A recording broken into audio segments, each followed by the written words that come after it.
Welcome to Tamil சமையல் plus. இன்றைக்கி கொழுக்கட்டை வந்து எப்படி செய்யலான்னு பார்க்கலாம். மோதக கொழுக்கட்டை அதெல்லாம்.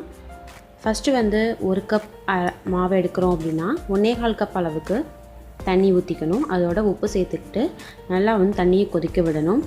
கொதிக்க வச்சதுக்கப்புறமா அந்த 1 கப் கொழுக்கட்டை மாவை எடுத்து அதோட மிக்ஸ் பண்ணிக்கணும். நல்லா வந்து கெட்டிப்படாமல் மிக்ஸ் பண்ணி அந்த மாவு கொஞ்சம் வேகிற மாதிரி செய்யணும்.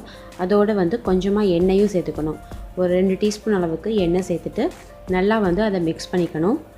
நல்லா அந்த சூடு பொறுக்கிற அளவுக்கு ஆறுனதுக்கு அப்புறமா நம்ம அதை வந்து உருண்டைகளாக வந்து உருட்டி எடுத்துக்கணும். நல்லா இதை வந்து மிக்ஸ் பண்ணிக்கணும் கெட்டிப்படாமல். அடுத்து இதுக்கு பூரணமும் நம்ம செஞ்சு வச்சுக்கணும். பூரணம் வந்து நிறையா டைப் ஆஃப் பூரணம் செய்யலாம். நான் வந்து இன்றைக்கி சிம்பிளாக வந்து தேங்காய் பூரணம் தான் செய்ய போகிறேன். அதுக்கு தேங்காய் துருவல், வெல்லத்தை வந்து தூளாக எடுத்து வச்சுக்கணும்.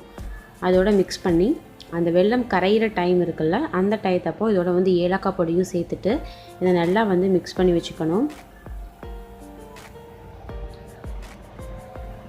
இந்த பூரணம் வந்து ரொம்ப சிம்பிளாக செஞ்சிடலாம். இதோட நம்ம வந்து பாசிப்பருப்பு பூரணம், கடலைப்பருப்பு பூரணம் அப்படி நிறையா வெரைட்டிஸ் இருக்குது. நம்ம அது எல்லாமே ரொம்ப ஈஸியாகவும் செய்யலாம். இப்போ பூரணம் ரெடி ஆகிடுச்சு.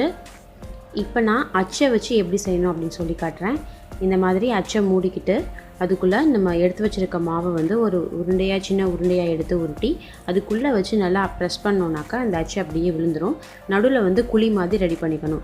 அப்படியே ரெடி பண்ணிவிட்டு அதுக்குள்ளே நம்ம எடுத்து வச்சுருக்க பூரணத்தை உள்ளே ப்ரெஸ் பண்ணி திரும்பி அதுக்கு மேலே கொஞ்சமாக மாவு போட்டு மூடிட்டோன்னாக்கா நமக்கு சூப்பராக வந்து நல்ல மோதக கொழுக்கட்டை வந்து ரெடி ஆயிரும். இப்போ பாருங்கள், சூப்பராக ரெடி ஆகிடுச்சு.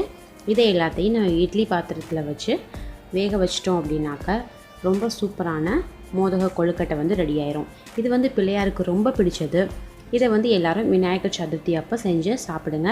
நம்ம வந்து நிறைய பேருக்கு வந்து கையில் செய்கிறது ரொம்ப கஷ்டமாக இருக்கும். அதே இந்த மோல்டிங்கில் செய்யும்போது ரொம்ப ஈஸியாக இருக்குது. நான் இப்படி தான் செஞ்சேன். ரொம்பவே சூப்பராக வந்தது. நல்லா டேஸ்டியான மோதக கொழுக்கட்டை வந்து ரெடி ஆகிடும். ஒரு 10 மினிட்ஸ் வேக வச்சா போதும். ரொம்ப சூப்பராக நல்லா சுட சுட ஆவி பறக்க நமக்கு கொழுக்கட்டை ரெடி ஆயிடும்.